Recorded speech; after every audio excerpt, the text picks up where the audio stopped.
Masih di mata-mata doa anaknya Tuhan Yesus Kristus Tuhan baik. Amin.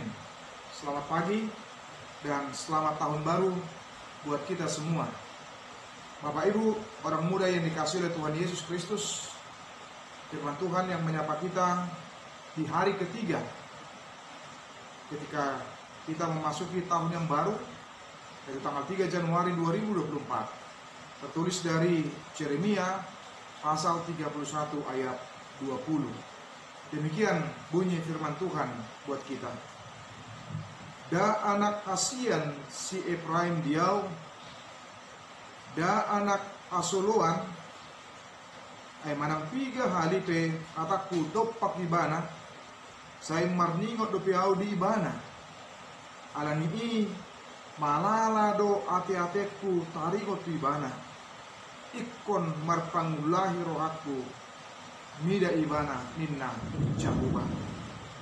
Dalam bahasa Indonesia dikatakan, anak kesayangankah gerangan Efraim bagiku, atau anak kesukaan? Sebab setiap kali aku menghardik dia, tak putus-putusnya aku terkenang kepadanya. Sebab itu hatiku terharu terhadap dia. Tak dapat tidak aku akan menyayanginya. Demikianlah firman Tuhan.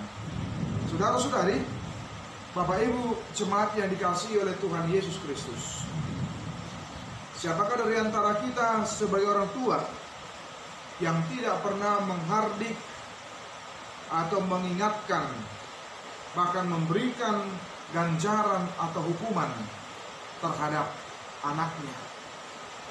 Walaupun seberapa sayangnya dia, seberapa sangat mencintai anaknya dia, tentu ketika dia melakukan kesalahan, melakukan perbuatan yang tidak benar, maka peran dan tugas orang tua adalah mengingatkan sebagai bentuk daripada cinta kasihnya, kasih sayangnya terhadap anak-anaknya. Termasuk anak kesayangan itu dengan tujuan agar anak tersebut boleh berubah, agar anak tersebut boleh menyadari kesalahannya, menyadari kekurangannya, dan kemudian akhirnya bertobat dan kembali kepada jalan Tuhan. Itulah yang disampaikan oleh Yeremia di dalam nats ini. Ketika kita membaca di ayat yang sebelumnya, yaitu ayat 18 hingga 19 disebutkan, telah ku dengar sungguh-sungguh Efraim meratap, engkau telah menghajar aku, dan aku telah menerima ajaran. Di satu sisi kalau kita membaca ayat 18 sampai 19, Efraim menyadari akan kekurangannya, akan kesalahannya, dan akan perbuatannya yang tidak baik dan tidak benar tersebut.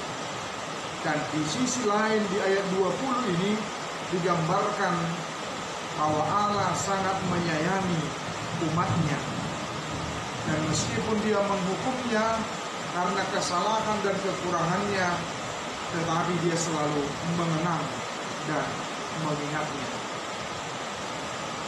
Oleh karena itu, bagaimana kita dalam kehidupan kita ketika kita menjalani tahun 2024 pada saat ini?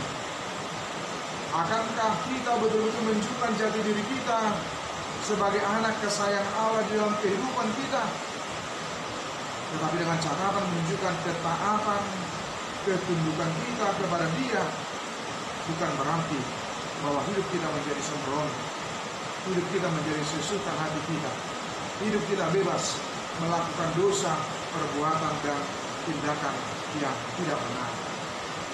Di momen tahun baru pada saat ini mengingatkan kita dalam kehidupan kita, supaya kita bangkit dari kehidupan kita dan tidak lagi hidup di dalam keberdosaan, dalam perilaku, dalam tindakan yang tidak benar di tengah-tengah kehidupan kita.